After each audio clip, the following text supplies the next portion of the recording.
Should we wait or uh, is everyone here? It looks like, yeah. Okay. So just a quick recap of what we did last class. We looked at fundamentals of magnetic materials, right? We know what is the origin of magnetic field or magnetization in a material, or why materials are magnetic, right? And we see that there is only three elements in the periodic table that are magnetic elements, but compounds can be many, right? You can make lots of combinations of different materials. You can actually take some materials that are non-magnetic and make a compound that results in a magnetic material.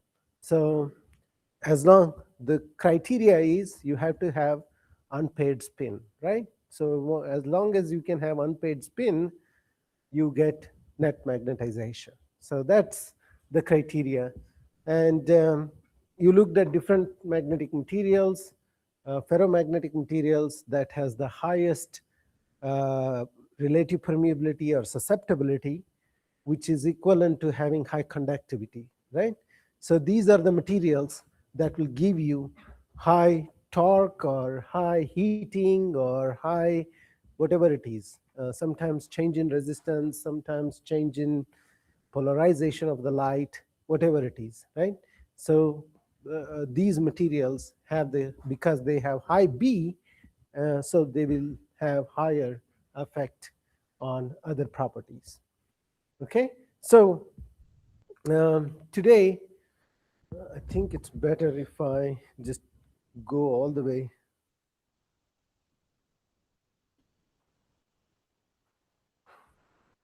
Okay, so we wanted to look at some applications, right? We looked at what happened to the video of the car. Huh, interesting. I deleted it. Okay, anyway, so we looked at different, now this class is about applications, how magnetic materials are used in day-to-day applications. And we saw electric car, how it uses permanent magnet motor or hybrid induction and permanent magnet motor. And you can see here how permanent magnet motors are more compact than the induction motors. Induction motors don't have permanent magnets, but still induction motors still use ferromagnetic materials because they need high induction, meaning they need high B. Okay, they still use, but they use soft magnetic materials based on iron, cobalt, nickel. Whereas permanent magnets use the rare earths, neodymium, iron, boron, right? So our samarium cobalt is another permanent magnet material. I think I'll slightly close this. I think they're doing some work.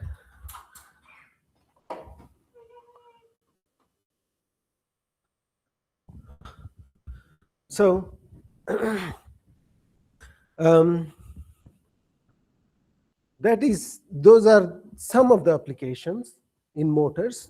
But let's look at, this is normally I teach it in mechatronics.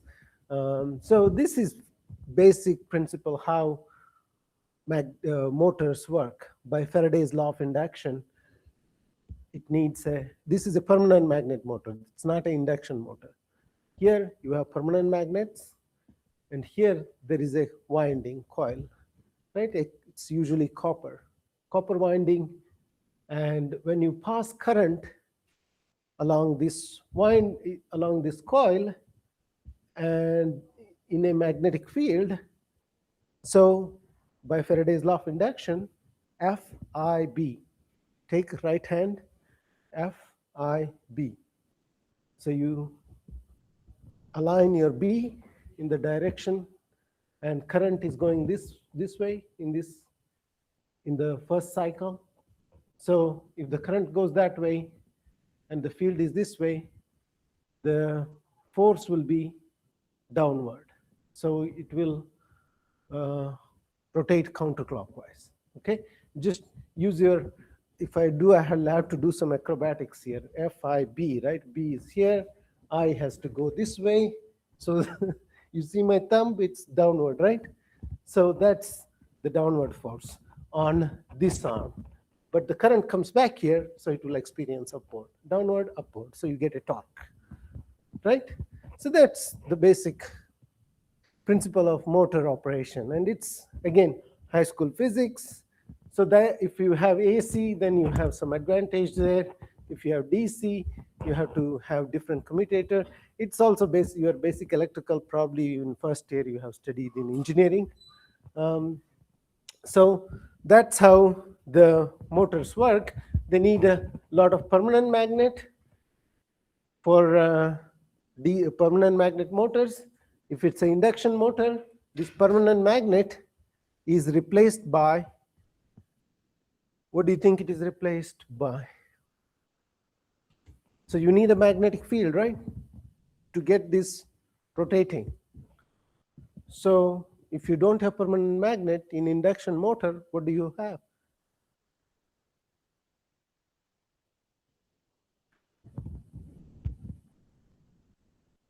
It's an electromagnet, right? You have another coil winding, so that it generates magnetic field, right? So you generate magnetic field by additional current instead of a permanent magnet. So obviously, you're sending more current instead of a permanent magnet, so the induction motors are less efficient because you need additional power source, right? Whereas if it's permanent magnet, you don't need additional current to get the torque. So that's why permanent magnets are more efficient. Permanent magnet motors are more efficient.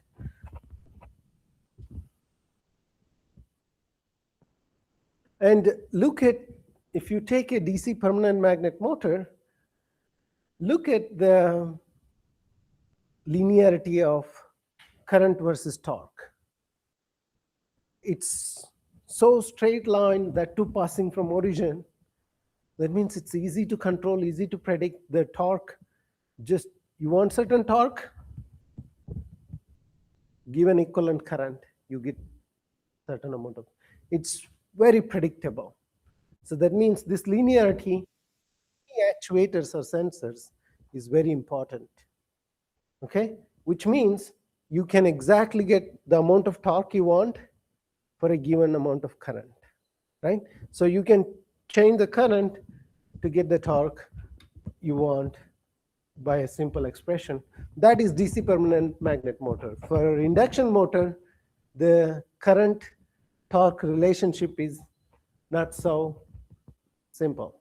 Okay, you need to know this relationship. It's not Y equals mx plus c. This is, it has a saturation as well. So it's a complex expression. As long as you know the expression, you can determine what is your torque for a given current. But it's not a easy. It's not linear. Okay, but the advantage is it can give you constant torque for a certain amount of speed, which is one advantage of induction motors. That's why at high speeds they are better, because you can keep the torque constant. So anyway, too much about motors. That's their one application. And now you come to more sophisticated applications. Motors are in fans, anything you, including your phones. Vibration you get is from a tiny motor with a cam shaft. It just does that. You can get vibrations, right? There are other ways also you can get vibrations, but I think having a small motor with a cam is easier. But for sophisticated applications such as robotics, you need to know it has to be much more precise than just saying, okay, I'll give you this current, give me this torque. It has to be much more sophisticated than that. So which means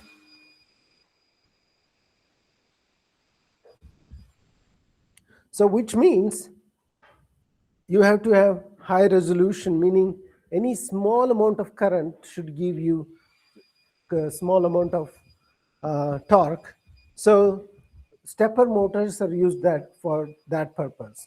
And here is a small video of a stepper motor.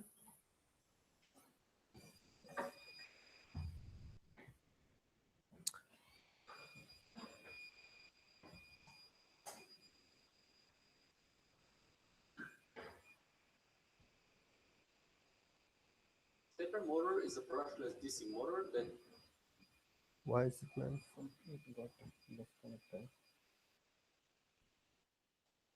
So for now, we'll go with the visualization. Okay. Yeah. Yeah.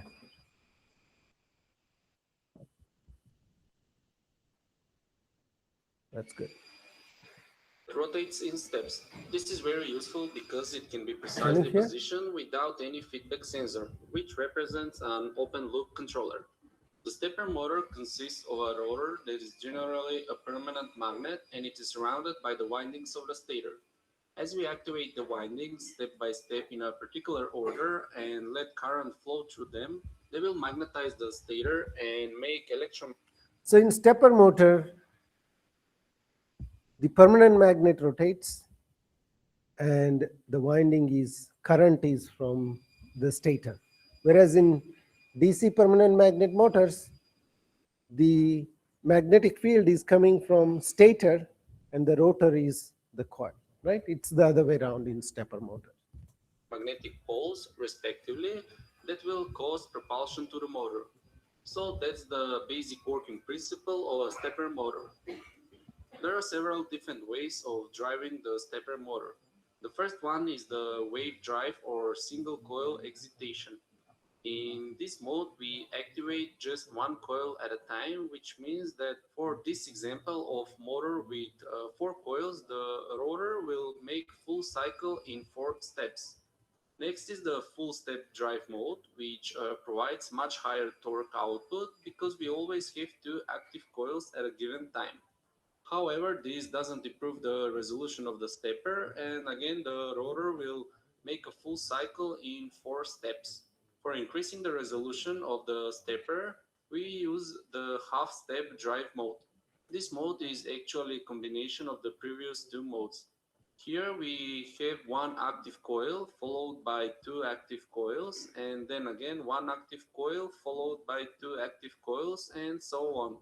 So with this mode, we get double the resolution with the same construction. Now the rotor will make full cycle in 8 steps.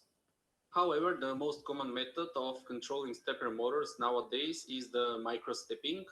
In this mode, we provide variable controlled current to the coils in a form of sine wave. This will provide smooth motion of the rotor, decrease the stress of the parts, and increase the accuracy of the stepper motor.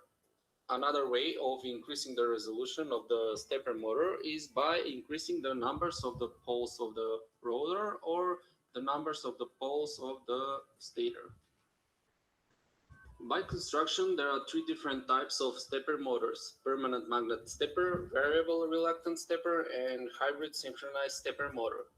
The permanent magnet stepper has a permanent magnet rotor which is driven by the stator's windings. They create opposite polarity poles compared to the poles of the rotor, which propels the rotor. The next type, the variable reluctance stepper motor, uses a non-magnetized soft iron rotor. The rotor have teeth that are offset from the stator, and as we activate the windings in a particular order, the rotor moves respectively so that it has minimum gap between the stator and the teeth of the rotor. The hybrid synchronous motor is combination of the previous 2 steppers. It has permanent magnet tooth rotor and also a tooth stator. The rotor has 2 sections which are opposite in polarity and their teeth are offset as shown here. This is the front view of a commonly used hybrid stepper motor, which has 8 poles on the stator that are activated by 2 windings, A and B. So if we activate the winding A, we will magnetize 4 poles, which 2 of them will have south polarity and north polarity. We can see that in such a way the rotors.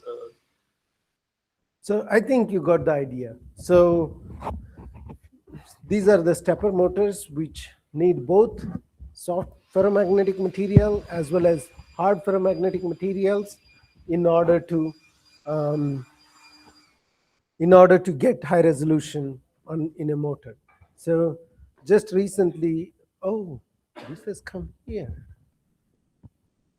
This is weird. What happened here? I know.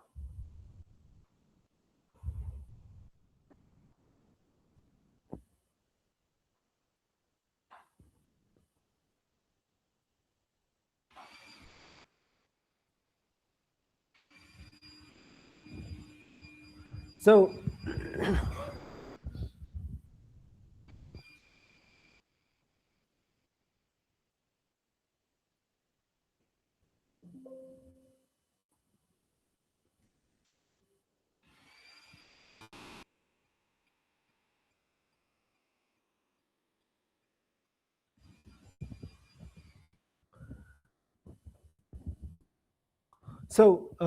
this is the proposal defense of a PhD student recently from University of Pittsburgh that I was in the committee. So this is, I thought, a nice uh, image that he presented. So these are all transformers. Okay, so when electricity is generated by hydroelectric or coal power plants or nuclear power plants, whatever it is, they need to be supplied, and you use transformers to step up the voltage to really high voltage. We are talking in terms of megavolts or hundreds of kilovolts. You do that so that it has less resistance and you can transfer the electricity with little loss. Okay, so you step up. To step up, you need transformers, and for transformers, um, is it? So the work is going on there with the. So I think I'll have to just in in. No, no. What I meant is the work outside was bothering me, but that's okay. I think we will manage. Okay. So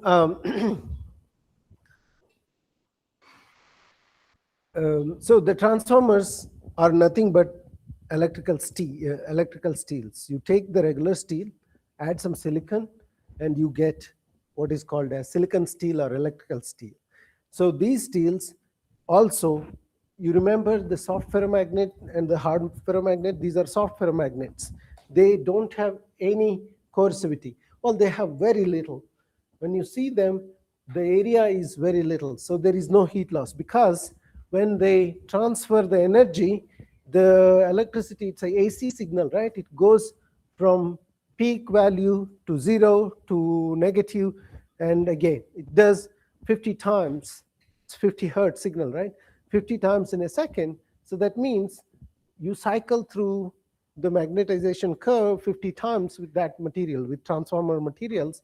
So that means it should not have any coercivity. Then it won't get heated up. If it has any coercivity, it gets heated up. Okay? And usually the small coercivity you find in those electrical steels results in large heat. That's why these transformers are kept in oil bath.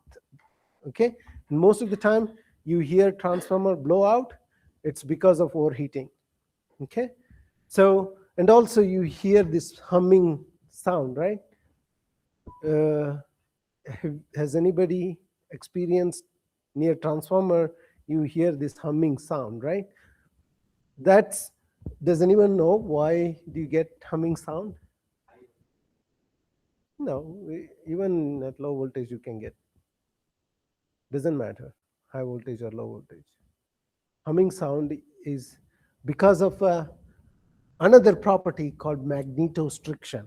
So when you apply magnetic field, a lot of the ferromagnetic materials change their dimension.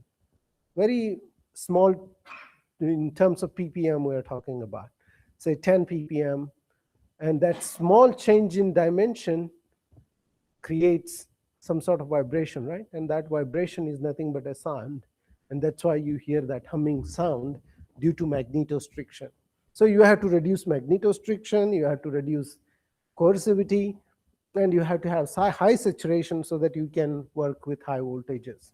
So there is a lot of magnetic materials in power transmission. So starting with transformer, you need, of course, when it goes to wind turbines, you need permanent magnets to rotate when the wind is rotated, the voltage is generated because there is a magnetic field applied by a permanent magnet. And also in transportation, uh, if you have the bullet train, which works on maglev, that is, there are magnetic poles in the rails that allow the train to go fast. That's another application. So anywhere you take, even in electric cars, you have uh, permanent magnets. So these are inductors and transformers. These two need soft magnetic materials, whereas generators and motors need permanent magnets. Okay, so for permanent magnets, you need very high coercivity. For soft magnets, that is for inductors and transformers, you need very low coercivity. Okay, so this is how. Uh, okay, so this is a big industry. Earlier, before 20, 2000 or before 2000, whole magnetics research was all about this. But then came the magnetic storage. Okay, so data storage. We'll talk about magnetic data storage soon. So any questions until here? How the magnetic materials are used in motors, generators, transformers, or inductors? We did not talk much about inductors, but that's okay, because inductor needs concept of induction, which is a big thing in circuits. Okay, whereas transformers, you understand, right? Voltage has to go up when needs to be transmitted. So you need electrical steel here. These are laminates of electrical steel. You can't just have a big core of electrical steel. They have to make thin slices of electric steel so that there is no eddy currents. Okay, so that's all soft magnetic material. And the hard magnetic material is in motors and generators. Any questions so far? Okay, let's move on then. So now let's come to another very important application of magnetic materials, which is data storage. What are different modes of data storage? How is data stored?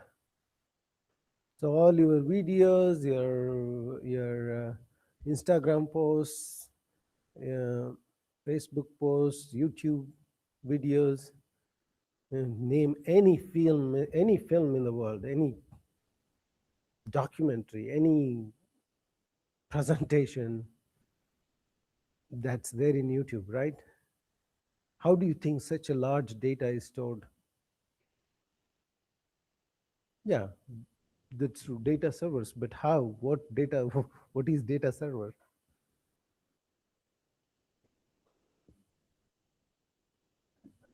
Yeah, but how is it stored? I mean, you are an engineer, right? We want to know how we want to make it happen. So, yeah, data servers. What are they? Hard disks, SSD, your USB stick. is nothing but an SSD, right? Now, USB sticks, what capacity do you get nowadays? Sorry? 2 TB, yeah, I mean, depends. I think 2 TB is what I have seen as well. So maybe give one more year, there'll be 4 TB or USB stick, right? So when I was doing undergrad, I was, of course, mechanical engineering was my branch, and I was also doing computer course from Aptech. There was something called Aptech Academy for learning computers. And I used to learn programming languages outside of my syllabus, and we used to carry these floppy disks. Those are 5.5 inches this big floppy disks. Do you know what was the memory capacity of those disks? Yeah, how many KBs? 500 KB. So 1 megabyte, you can understand, right? 1,000 megabytes make a gigabyte, and 1,000 gigabytes make a terabyte. And 500 to 600 KB was the hard capacity of those hard disks, those floppy disks. And then came the 3.5 disks, smaller ones. And the capacity of that was 1.4 to 1.5 megabytes. And we were so excited that, oh, it's double, almost double the memory. And we used to carry it around in our cargo pants. So yeah, USB sticks did not exist. And these floppy disks, and then came CD, compact disks. Compact disks, how do you think data is stored in compact disks? Nobody said about compact disks or DVDs. How do you think data is stored in DVDs or CDs? Okay, we can come to the floppy disks and hard disks. But how do you think the information is stored in any media? Doesn't matter, CD, hard disk, or even in RAM. How is the data transmitted? So if I take a photo or audio, how do you send it to the microprocessor or operate on it? How do you store it or signal process it? Yeah, so you can digitize it, right? You take the analog signal and break it down into certain digits, and then convert them into 0 and 1. So you have only two options of signal, 0 and 1. So when you transmit that 0 and 1, so if you have a small information, when you break into zeros and ones, it becomes a lengthy information, a lengthy signal, because it's ones and zeros only, right? So, but it's easy. That's how we can represent in current and no current. That's how the transistors work. Transistors either are turned on or off, and that's what is the information, ones and zeros. So, and you also store in ones and zeros, whether it's hard disk, floppy disk, SSD, or even compact disk. In compact disk, it's optical, meaning you make a permanent change on the disk, which is you make a track dark or reflective, and you can reverse it in writable CDs or writable DVDs. So in CDs, you make it dark and light, right? What do you think happens in floppy disks or hard disks? So, and when it is very small track, you put lots of ones and zeros, and that's your information, and that you decode it again. The way you encoded it, you decode it, and it becomes your photo, your music, your video, or your pure data, right? So how do you do that so in CD, it's you burn it, you burn tracks, light and dark and light and dark, that becomes ones and zeros. What do What do you think in hard disk? What do you think happens in hard disk? Answer is here.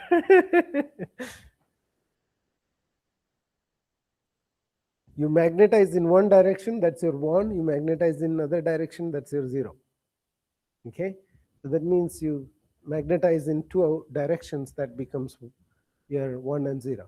Okay, so but then how do you magnetize, and what's the size of your magnetic bit? In CD disks, it's tracks, right? In tapes, there were also tapes.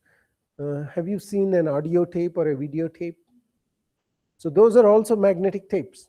They're nothing but iron filament that is pasted on a polymer, and the right head goes and magnetizes zeros and ones in there, and then reads it back. Okay, the read head. There is right head, read head, and the tape. So there are 3 things in any data storage. One is the writer, the other one is the reader, and the other one is the media. Okay, so that's the same thing in hard disk as well. Hard disk or floppy or tape, you have the same thing. There is a reader, there is a writer, and there is a magnetic media.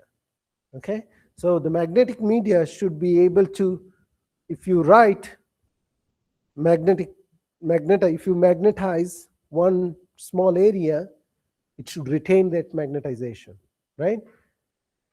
Then you should be able to erase it and rewrite. Okay, that should be the property of media. That means the right head should be able to apply a large magnetic field to write it. Okay, the read head should be able to read whether that bit where it is reading is magnetized or not, right? So those are the 3 important things for data storage. And just imagine if you were not able to store data, right? So if you go to the data centers I was talking about in Virginia, in Richmond, in the first presentation when I gave an introduction about Richmond VCU, the data centers have racks and racks of hard disk drives. Okay, and all the data that you consume today, all the videos, all the audio and photos, it comes from those hard disks. Somewhere it is stored. Okay, and that is stored in the form of magnetic bits, or magnetization and no magnetization. So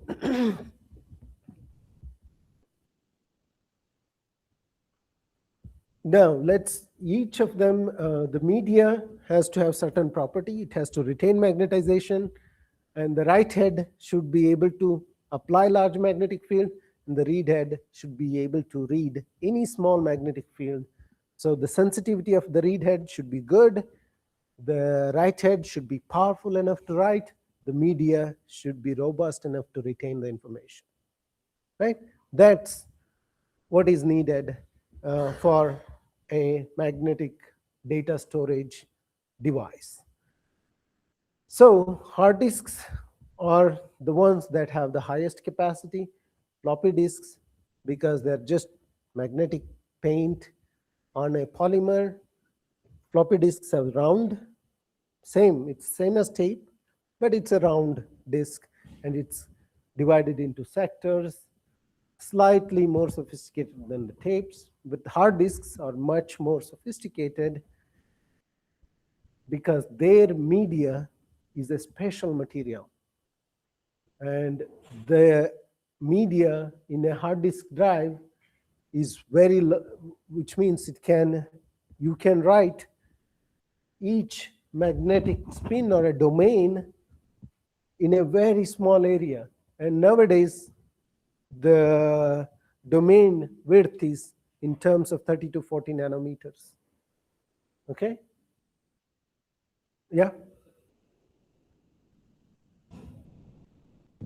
so So people, when they started using hard disk drives, the need for this data storage was not that demanding. Meaning, if you have a hard disk drive that has 512 megabytes, it was really big amount of memory. So people could write or make one domain. The hard disks are, their size have remained the same. Hard disk size won't change, because if you change the size of the hard disk, your computer will become big and everything else will change. So the hard disk size is about 5 inches. That's the same. So because the memory was small, you could write in a bigger domain. So each domain was about 100 to 300 nanometers. That's why you could just put them longitudinally like this. One direction is 0, the other direction is 1. But when you started to squeeze in more data, if you start to make these pins really small longitudinally, the reader will find it hard to read longitudinal domains so close by. So you have to magnetize the media perpendicularly.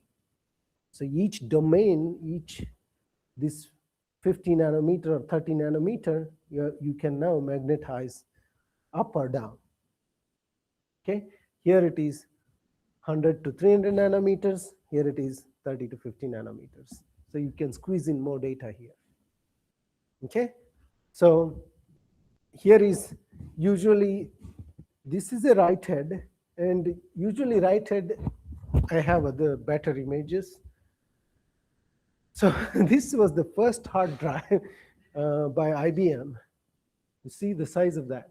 And you know what's the capacity of that? 5 megabytes. So I heard the first hard disk in India was imported by IIT Madras. And apparently they had to break open their wall to bring it in. And that's 5 MB.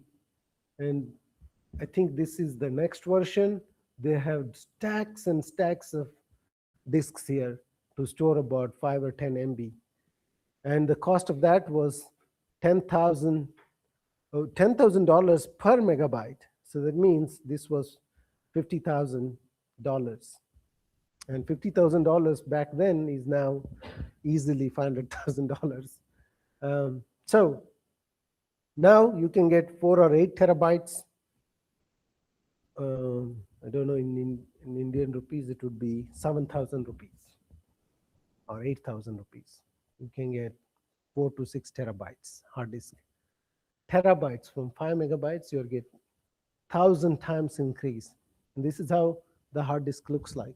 Usually when I bring a hard disk, open hard disk and circulate, but it's in my lab in VCU.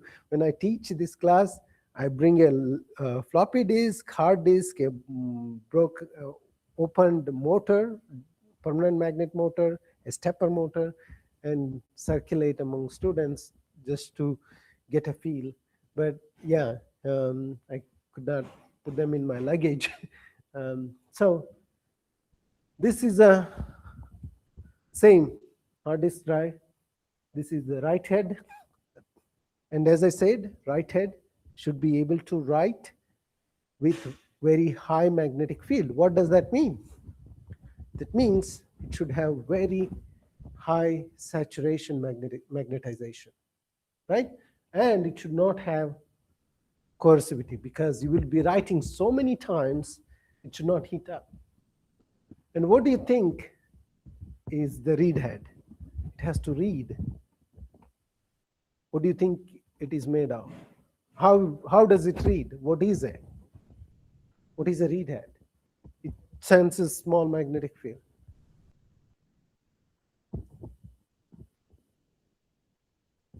Some magnetic sensor, but what is that sensor?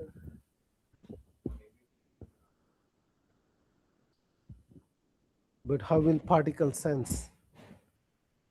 But and then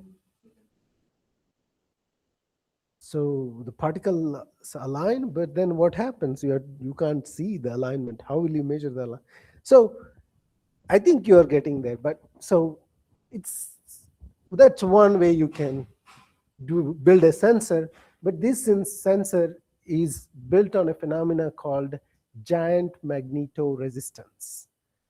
Okay, so this was discovered by two people by name Albert Fert and Peter Grunenberg.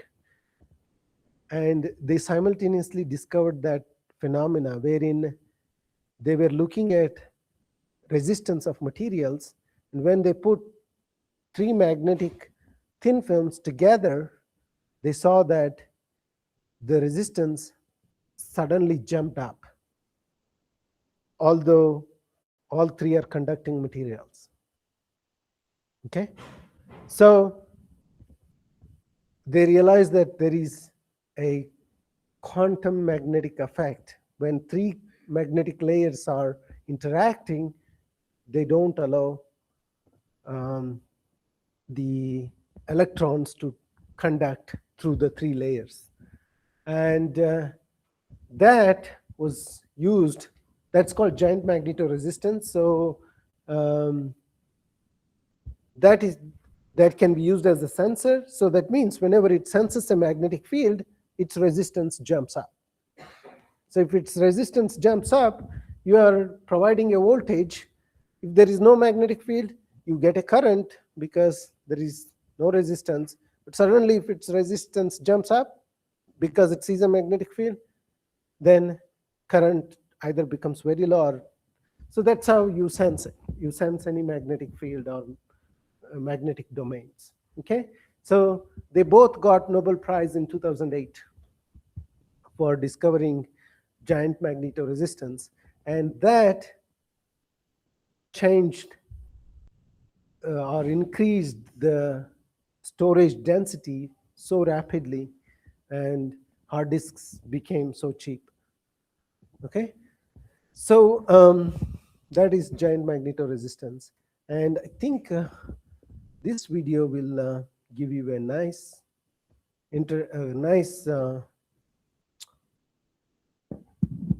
overview of how the hard disk is built.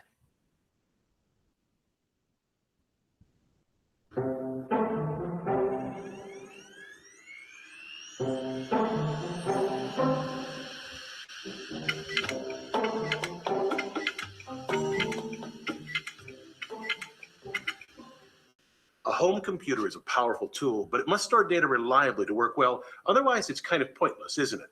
Let's look inside and see how it stores data.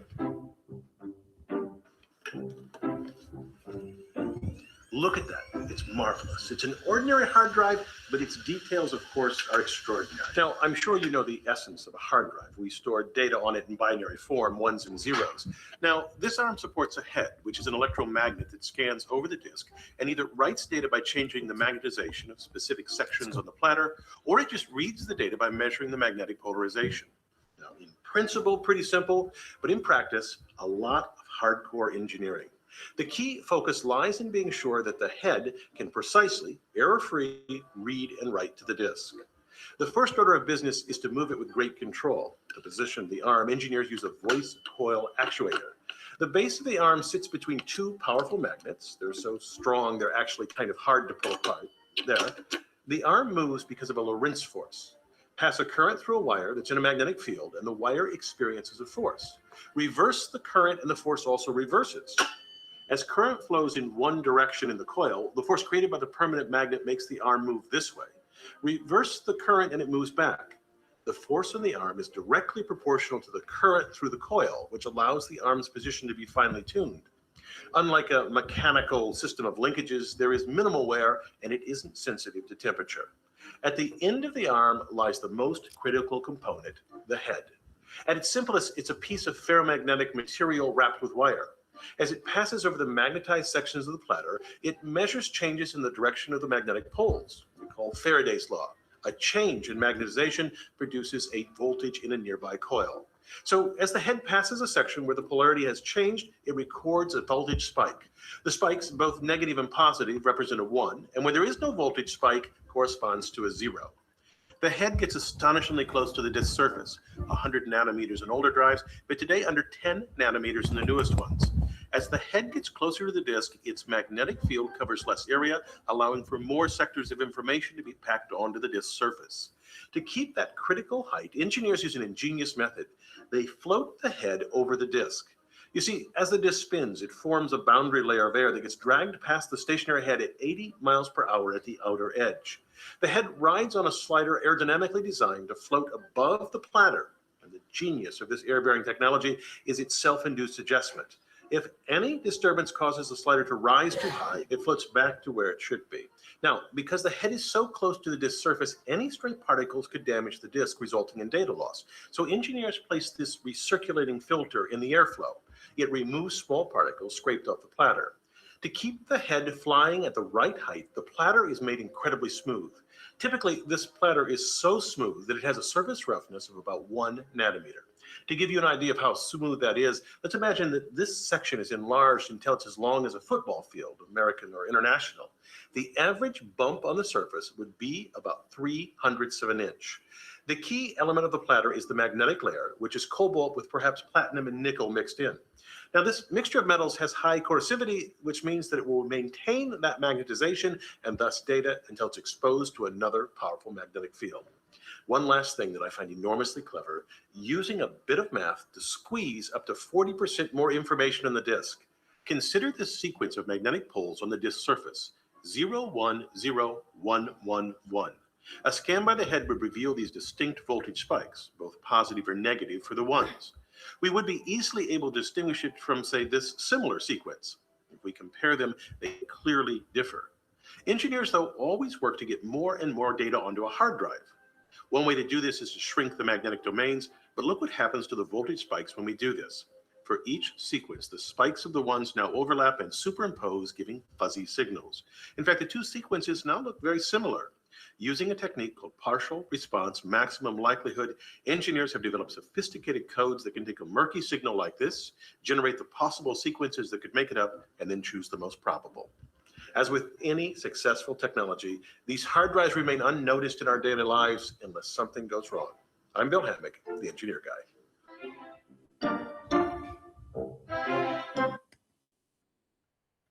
So, yeah, I mean, to get there, it did not come there by magic. People started with magnetic tape, and eventually we are here at hard disk drive. And it's people like you and me who are interested in doing some research in material science. This is all material science.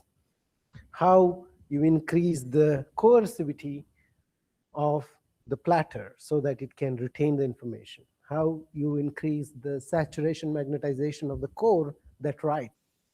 How you increase the sensitivity of the magnetoresistance sensor. That's another material science problem as well. So this is done by people who are interested in working at fundamental level or doing research. So it's a research that is accumulated over 80 to 90 years has resulted in hard disk drives that now allow us to store terabytes and terabytes of data, which means we can access to any video we want, we can store any video we want. So that is done by all this research, okay? Coming back to the platter, the disk. So the disk, you saw it's a combination of several layers. And of course, on the top is a layer that is a kind of polymer that allows, if the head doesn't touch the platter, but if by any chance touches, it just slips, it doesn't damage the disk. So here it is evaporated glass, but it can be a polymer that has high lubrication property. And the magnetic layer is only 50 nanometer. This could be cobalt ferrite with platinum or cobalt platinum, or there several materials have been used by different hard disk drive companies. Do you know any hard disk drive company? Like what sorry? Western Digital, WD, and Seagate. Yeah. So you guys are familiar. And they had really large research centers where lots of uh, research scientists worked, and they were mainly material scientists. And for recording the signal and storing it or converting it, those were electrical engineers. And then converting from analog to digital, these are computer scientists. Okay, but bulk of the work was done by material scientists and mechanical engineers. Many mechanical engineers as well, for building the hard disk drive so that it doesn't degrade over the time, or small dust or little temperature increase won't damage it. Okay, so this is, and the substrate, it's not plastic, it's silicon, but if it is plastic, you won't notice it because there are so many metallic layers.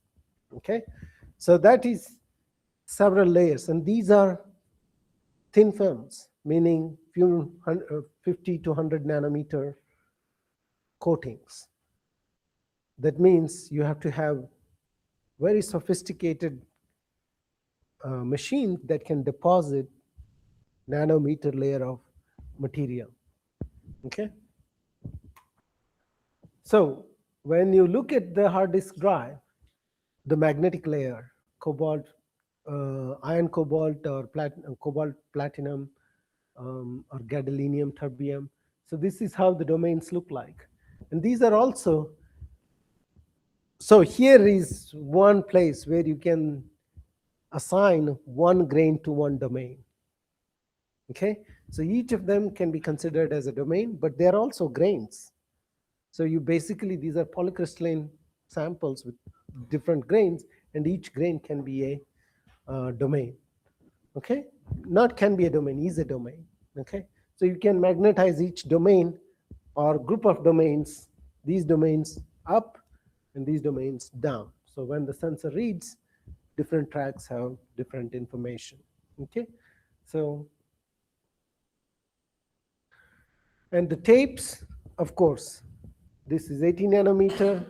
Each domain is few nanometers, whereas the tapes have much bigger, these are not even grains, these are needle structures.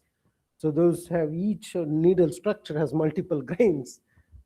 So those are slightly bigger, and you again magnetize certain group of needles to record either 1 or 0. Okay, so similarly, other media, I think this is tape as well. So tapes, depending on how you deposit, either screen print it or spray it, you get different microstructure.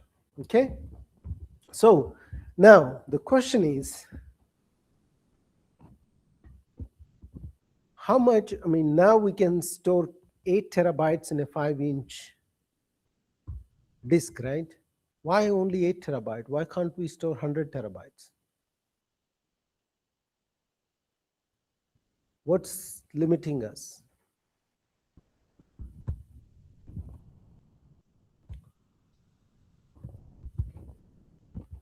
So this is our media, right? This is the disk. Why can't we store 100 terabytes? Why only 8 terabytes? Yeah, grain size. So that means you can make the grain smaller and smaller. Yes, you can make grains even sub-nanometer, but can you read it? Can the sensor be that sensitive? Okay, even if the sensors are that sensitive, can you move your sensor nanometer by nanometer, right? You have to move your sensor, right? If you have to read different ones and zeros, it has to go from one grain to another grain to read, right? So can you control so precisely your sensor to move 1 nanometer by 1 nanometer, right? So it's a engineering challenge. So sensor is one thing. Controlling the sensor motion is another thing. Yeah. The sentence is that the white thing is an oxidized one. So when they are not reading, only the grain size reads. So is it that only the darker surface is where the data is stored? It doesn't matter. I mean, you can choose whether you want to have darker size as +1, -1. You magnetize or non-magnetize. You magnetize in one direction or other direction. But the concept here is each grain you can magnetize in one or the other direction. Which means the white part is, the lighter regions are not the storage parts. No, it doesn't. The color doesn't mean anything unless darker regions. Okay, so in this media, the grains, there are different types of grains. One is cobalt chromium separated by oxide layers, and oxide layers cannot be magnetized. So this is an older disk, although it is perpendicular media, because nowadays each bit is read in a grain of 30 nanometer size. So you don't have option to make oxide grains there. You have all the grains that are magnetic in nature, and each magnetic grain is either magnetized in one direction, up direction, or down direction. Okay? Yeah. So just like here, right, these tapes, these have lots of gaps, and this is the only magnetic material. Likewise, they are separated by oxide layers. I did not notice that, but because, yeah, I have looked at other latest ones, and I've studied latest ones. Yeah, so now imagine that you have each of these disks that can be magnetized in specific direction, and you can control. So the limiting factor is one, the sensor sensitivity. The other one is reading at a very small range. And the other one is the media itself. You can store with 30 nanometers is okay, but when you go closer, you can lose the information just because of rise in temperature. Because when you start making the grain smaller, that means you need less and less field to demagnetize it. When you have a larger grains, you need larger field to. So in simple terms, the energy needed to demagnetize a smaller grain is much smaller than the energy you need. This is the anisotropy energy, Ku. That depends on the grain size. Okay, so that's why. So Ku multiplied by the volume of the grain divided by kBt. If your temperature goes up by a small distance, a small amount, you can demagnetize the grain. So this product has to be always above 70. Okay, so that means your volume has to be high, anisotropy energy has to be high, and this we can't change much because that depends on the material intrinsic property. The volume, larger the volume, more stable is the media. So if you start making the grain smaller and smaller, you have higher chances of losing the data. Okay, that's what it means. So you can't squeeze in 100 terabytes in a 5-inch disk, because if you want to do that, your volume of the grain should be very small, which means you will have higher probability of losing the data. Okay? So, and now the other option is to make the anisotropic energy really high. But if you make the anisotropic energy very high, you have to have a write head that is really, really powerful. We don't have very powerful write heads. The highest saturation magnetization has a limit. The best one is iron cobalt write heads, and those are 2.4 Tesla saturation magnetization. And if you increase this, we don't have other materials to increase. So what people are now doing is you increase this anyway, but when you're writing, you use the same head which you have reached the limit, but while writing, heat it so that you need our regular write heads that are there with the materials available now can write it, because at higher temperature, the top the anisotropic energy becomes low, so you can use smaller field to write it. Okay, so if you increase this, then you have to bring another mechanism. These are called heat-assisted magnetic recording. Either this could be laser, or people also have used microwave, but the laser one became more popular. It's commercially more feasible. They exist in the market nowadays. Heat-assisted magnetic recording. Okay, so we have already reached the saturation magnetization. That means write heads can't improve anymore. If you can make a write head that can have saturation magnetization about 2.4 Tesla, you can be an instantaneous millionaire. So a lot of people have worked on it. So that is the frontier now. Okay, and then people are exploring 3D instead of 2D. So in 3D, the problem becomes, how do you read it? So in here, reading is you just move. But here, you have to move not only laterally, but also vertically, right? So there are certain ideas how you can move the data. Instead of moving the read head, you make the magnetization move. Okay, so that is another way of, but people think this is just a pie in the sky idea, it will never work. Okay, so and the other proposed one is you can make the bits,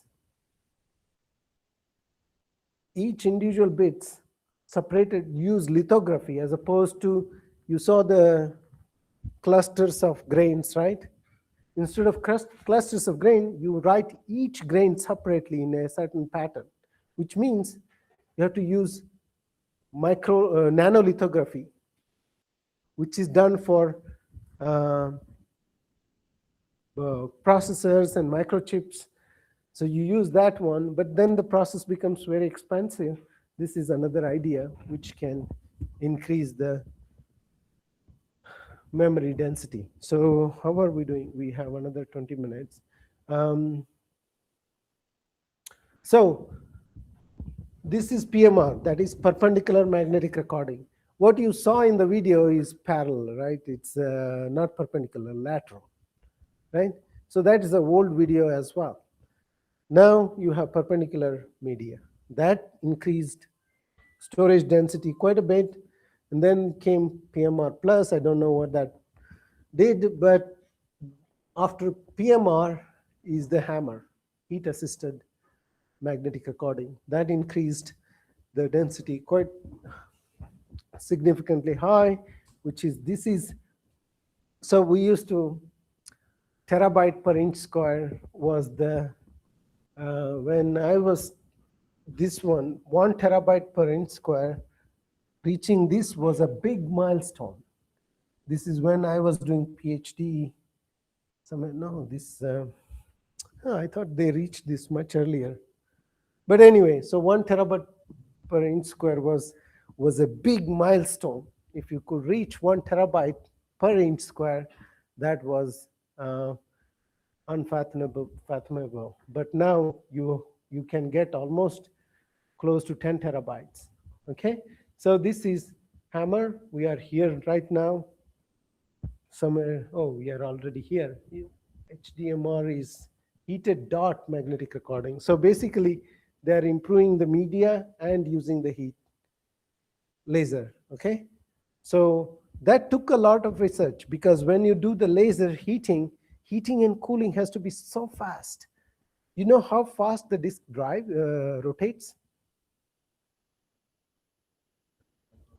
7,200 revolutions per minute. Per minute, 7,200 times. So that's a high speed. And yeah, and when it is moving like that, it's reading so much data. That means your laser has to be heating and cooling so fast. And that is one of the limiting factor there. Okay, so that's about magnetic data storage. That is one of the biggest achievement of, apart from, of course, motors, transformers, data storage is one of the big milestone of magnetic materials or magnetics in general. Yeah. Any questions about this? About data storage?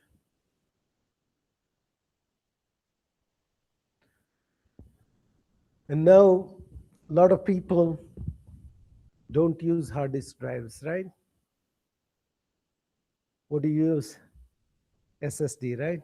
So you would imagine that the market has gone down, but not really. What you have done is you reduced your use of hard disk drives by moving all your data to data centers, and data centers have increased the use of hard disks. So although it has reduced a little, it has plateaued.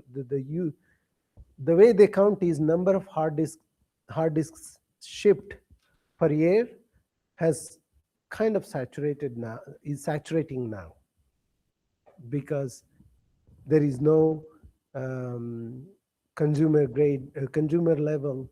It's not,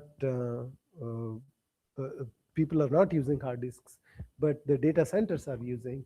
So it is plateaued because of SSDs. So SSDs, of course, they're smaller, faster, but SSDs for the same capacity, they're much more expensive, right? And what is the other difference? Why do you think then not all the hard disk, all the data centers are using SSD? What's the, apart from the size and speed, what is another major difference between hard disk drives and SSDs? Yeah, price is, SSDs are more expensive for the same capacity, but yeah, price is one thing, but they will become cheaper anyway. They'll start to become cheaper. I mean, it's just a matter of time.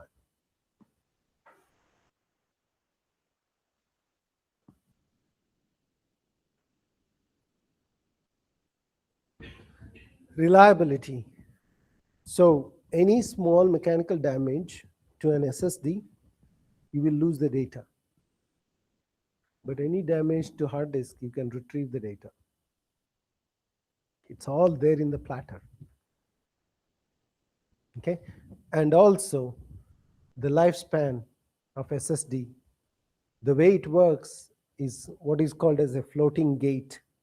So it depends on how you push the charge in an insulator.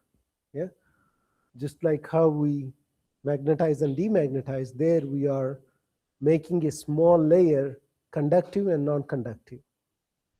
The way we do that is by pushing the charges to one layer, and that becomes conductive, push the charge to the other layer, becomes non-conductive. And that is more sensitive than the hard disk platter when you magnetize and demagnetize. When you magnetize, so the cycles can be a, a lot of cycles you can have, magnetization and demagnetization, whereas the charge movement, after a certain number of cycles, they degrade. So that is another. One is the reliability, the other one is the duration or the uh, lifespan, number of cycles you can write. So that's another major difference. Okay, any questions so far? Now, these are the three, the transformers, motors, and the data storage are three major things of magnetic materials. Then there are many smaller things, okay? MRI, in medical imaging, in actuators, in stress detection, and so on and so forth. Those are also good. I mean, they're nice applications, but the market is not very big. They did not revolutionize the whole society. Like, imagine if we did not have the data storage which was enabled by magnetic storage, uh, we would have not have access to information so much. So the other application is what is called as non-destructive evaluation. Okay, so I'll go over it and then it'll take probably 5 minutes and then break off. Okay, so this is another technique wherein you can use magnetic materials or magnetic field to determine micro cracks or nano cracks or even sometimes residual stresses. So what happens when you take a magnetic field and put it on a ferromagnetic material, the flux lines go through, right?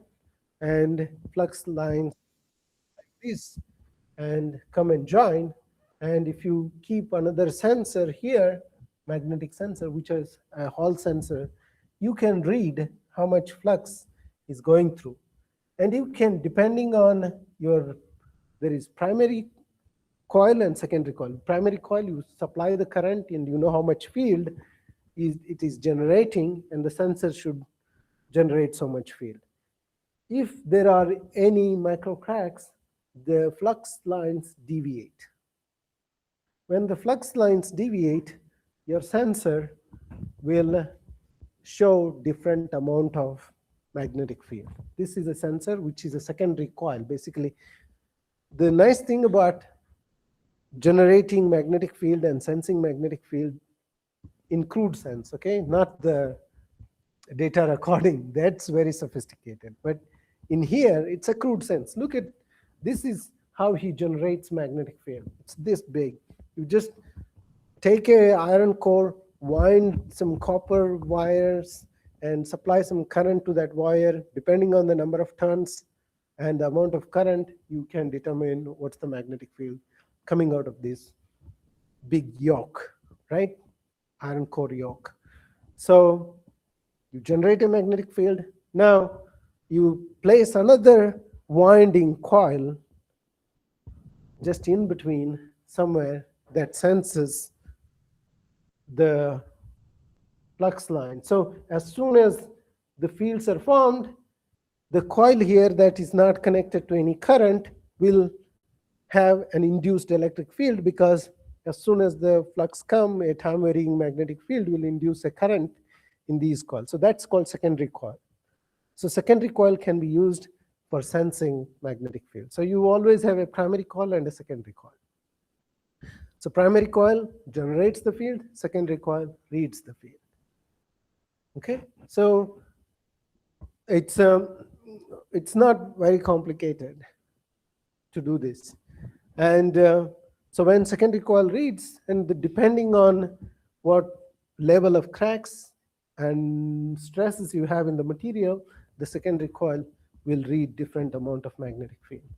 And that is one way people go through these big pipelines that are used for either supplying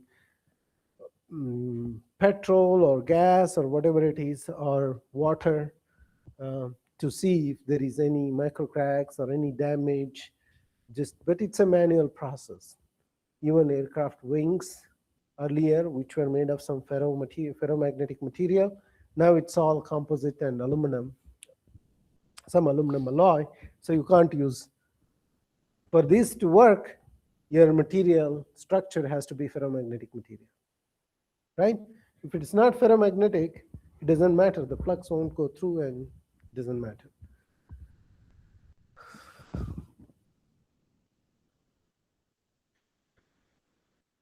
So that is called NDT, non-destructive testing.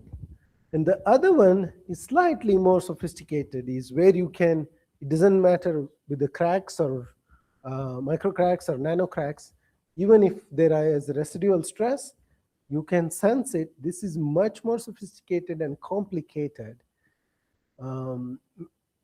concept, wherein this curve, right? When you apply magnetic field, you get increase in BRM, right? Magnetization. But this magnetization goes like this and saturates. But if you zoom in your this curve, the magnetization increases not so smoothly like this. It's a step behavior, step increase or a step function. Do you know why that is?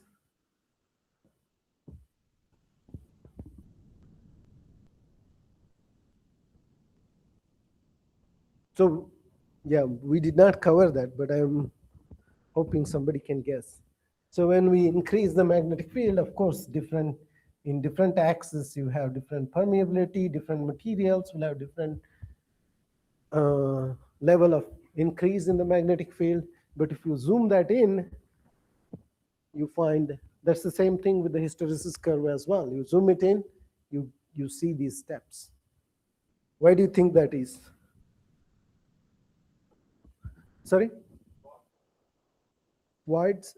No, not really. If there is no voids in the material, even if it's a single crystal perfect sample, we'll still see those steps. Sorry? No, if it's a single crystal sample and same material, same single phase, then also you get these steps. So you have to think in terms of how the spins reorient. You remember this?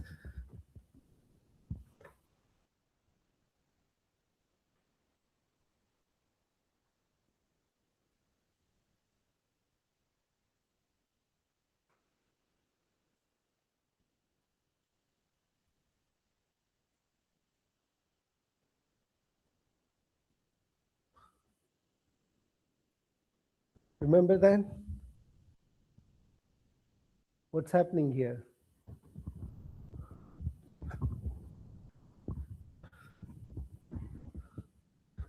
Domains are moving, right? They're realigning. So how do you think they will move? It's not smooth aligned. They will only move when they get enough energy. So it's like a quantized energy. So once you get enough energy to move this domain moves, right? So the domains keep moving, or each domain needs certain energy to move. And as soon as it moves, you get a jump in magnetization. So it has to, the magnetization increases when the domains align in the magnetic field, right? So that domain alignment or domain motion is a step function like that. And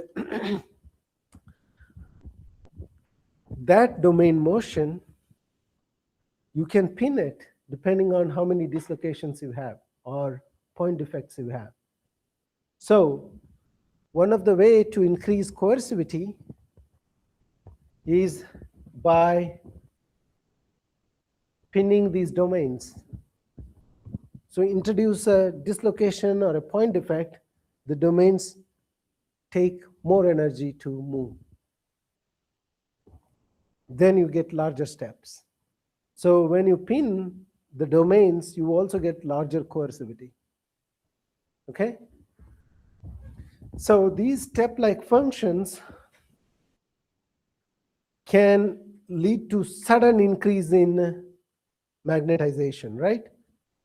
And that sudden increase in magnetization can be read by secondary coils because that's a jump you see in magnetization. So it's a sudden increase in magnetization by step function. So that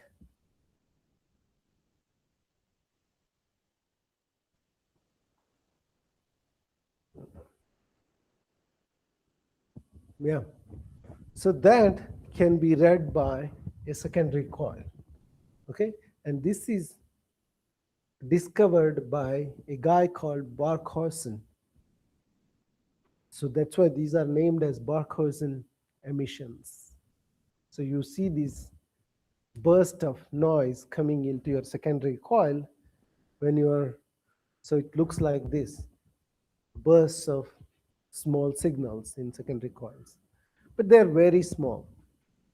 And so that means larger the jump, that means domains encountered lots of dislocations, right? Or lots of point effects, which means it can tell you dislocation density, which is nothing but a measure of residual stress, right?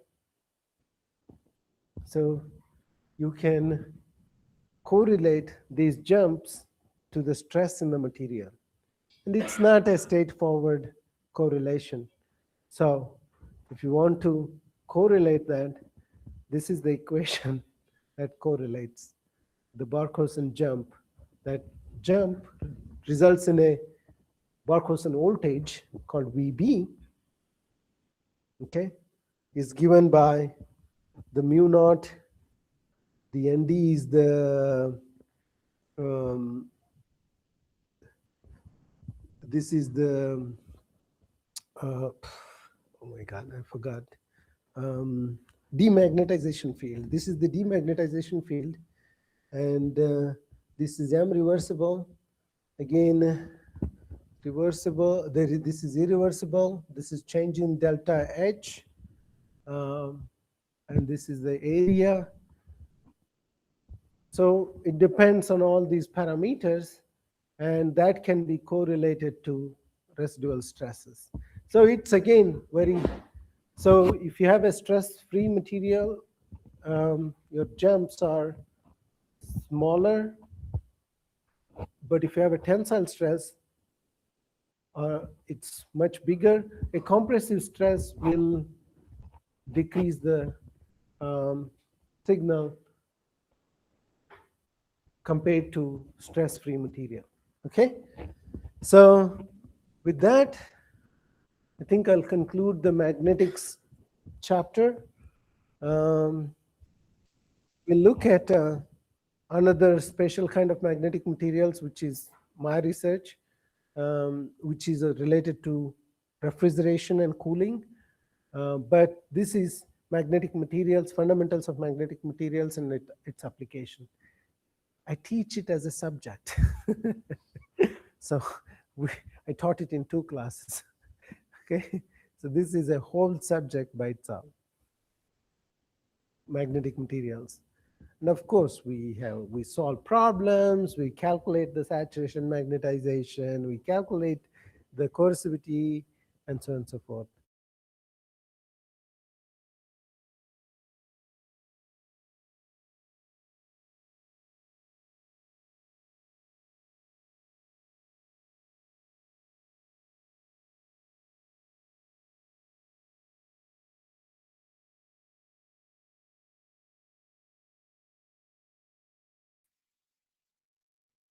So now think of 3D printing these materials, right? Because the transformers or the generators or motors, they need complex shapes, of course.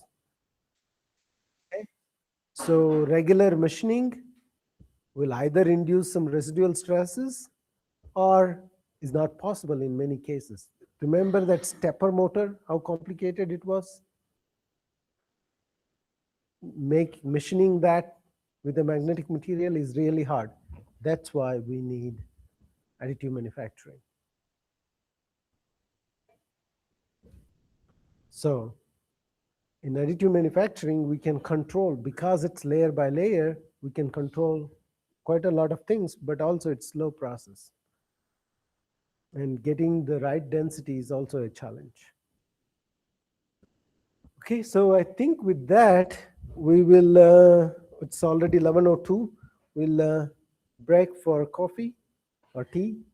And then at 2 o'clock, I will talk about magnetic refrigeration, okay? A new area of research. It's what I did my PhD in. We'll talk about that, okay? Sir, thank you for the Thank wonderful you. presentation.